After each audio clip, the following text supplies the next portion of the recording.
ಬಳಗನೂರು ಸ್ವಲ್ಪ ಜೋರು ಮಾತಾಡ್ರಿ ಇನ್ನೊಂದು ಸ್ವಲ್ಪ ಮುಂದೆ ಕತ್ತ ಬಾ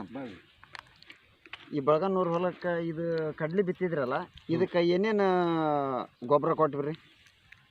ಇದು ಸೆಲೆಕ್ಟ್ ಅಂತೂ ಇನ್ನೊಂದು ತನಿಖು ಇದನ್ನ ಹೇಳಿದ್ರಿ ಈ ಗೊಬ್ಬರ ಅಂತ ಏನು ಕೊಟ್ಟಿಲ್ಲ ನಾ ಏನು ಕೊಟ್ಟಿರ್ತಕ್ಕಂಥದ್ದು RPS ಮತ್ತು ಬೀಜೋರಿಚ್ ಎರಡೇ ಹಾಕಿನ್ರಿ ನಾನು RPS ಬೀಜೋರಿಚ್ ಎರಡು ಮಿಕ್ಸ್ ಮಾಡಿ ಗೊಬ್ಬರ ಹಾಕಿಲ್ಲ ಒಟ್ಟ ಯಾವುದೂ ಗೊಬ್ಬರ ಹಾಕಿಲ್ಲ ಎಳ್ಳು ಕಾಳಷ್ಟು ಗೊಬ್ಬರ ಹಾಕಿಲ್ಲ ಬೀಜೋಪಚಾರ ಮಾಡೀನಿ ಅದ ಬೀಜೋಪಚಾರ ಮಾಡಿದ್ರಿ ಬಿತ್ತಿದ್ರಿ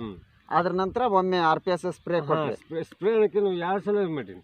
ಈ ಸೆಕೆಂಡ್ ಟೈಮ್ 2 ಸಾರ ಇದನ್ನ ಸಿಲ್ಕೋರಿಚ್ ಕೊಟ್ಟಿದ್ರಿ ಈಗ ನಿಮ್ಮ ಊರಿನೊಳಗೆ ಇರ್ತಕ್ಕಂಥ ಕಡ್ಲಿ ಹೊಲಗಳನ್ನ ನೋಡಿದ್ರೆ ನಿಮ್ಮ ಹೊಲ ನೋಡಿದ್ರೆ ನಿಮ್ಗೆ ಏನು ಅನಿಸ್ತೈತ್ರಿ ನಮ್ದು ಒಟ್ಟು ಏನೋ ನಿಮ್ಮ ಒಂದು ಔಷಧದಿಂದ ಇಂಪ್ರೂವ್ಮೆಂಟ್ ಅನ್ಸಕತ್ತವ ನಮ್ಗೆ ಇಂಪ್ರೂವ್ಮೆಂಟ್ ಅನ್ಸೈತಿ ಎಲ್ಲರ ಹೊಲದೊಳಗೂ ಅರ್ಧಕ್ಕರ್ಧ ಹೊಲ ಸಿಡಿ ಬಂದು ಹೋಗ್ಯಾವ ಸಿಡಿ ಬಂದವು ಈ ಥರ ಕಡ್ಲಿಲ್ಲ ಗಂಗಾಳ ಈ ಥರ ಗಂಗಾಳ ಹೋಗಿದ್ರೆ ನೆಲ ಮುಟ್ಟಂಗಿಲ್ಲ ಬೀಳುದಿಲ್ಲ ಕಡ್ಲಿ ಮೇಲೆ ಬೀಳುತ್ತೆ ಗಿಡದ ಮ್ಯಾಗ ಕಡ್ಲಿ ಮೇಲೆ ಬೀಳುತ್ತೆ ಈಗ ನಿಮಗೆ ಧನ್ವಂತರಿ ಕಂಪ್ನಿ RPS ಮತ್ತು ಈ ಸಿಲ್ಕೋರಿಚಿನ ಮ್ಯಾಗ ನಿಮ್ಗೆ ಭಾಳ ಭರವಸೆ ಮೂಡೈತಿ 100ಕ್ಕೆ 120 ಐತಿ 120% ಮತ್ತು 100 ಅಲ್ಲ 120 ನಿಮ್ಮೂರ ರೈತರಿಗೆ ಇದನ್ನ ಪ್ರಚಾರ ಮಾಡಿಸ್ತೀರಿ ಹಾಗಾರ ತಪ್ಪೇನೈತ್ರಿ ಇದ್ರ ಬಗ್ಗೆ ನಾವು ಉಣ್ಣಾಗ್ತೀನಿ ಉಣ್ಣೂನ್ರಪ್ಪ ಅಂತ ಎಲ್ಲರಿಗೂ ಹೇಳ್ತೀನಿ ನಮಸ್ಕಾರ ನಮಸ್ತೆ ಒಂದು ಸೆಕೆಂಡ್ ತಂಬರ್ರಿ ಮೈಲಿ ವಿಡಿಯೋನ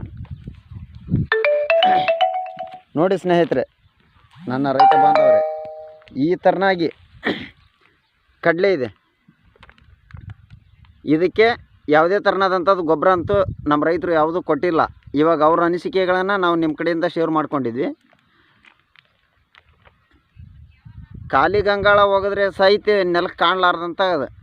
ಒಂದು ಹಿಡಿ ಮಣ್ಣು ಸಹಿತ ಕಾಣಲಾರ್ದಂಥ ಹೊಲ ಆಗೈತಿ ಓಕೆ ಸ್ನೇಹಿತರೆ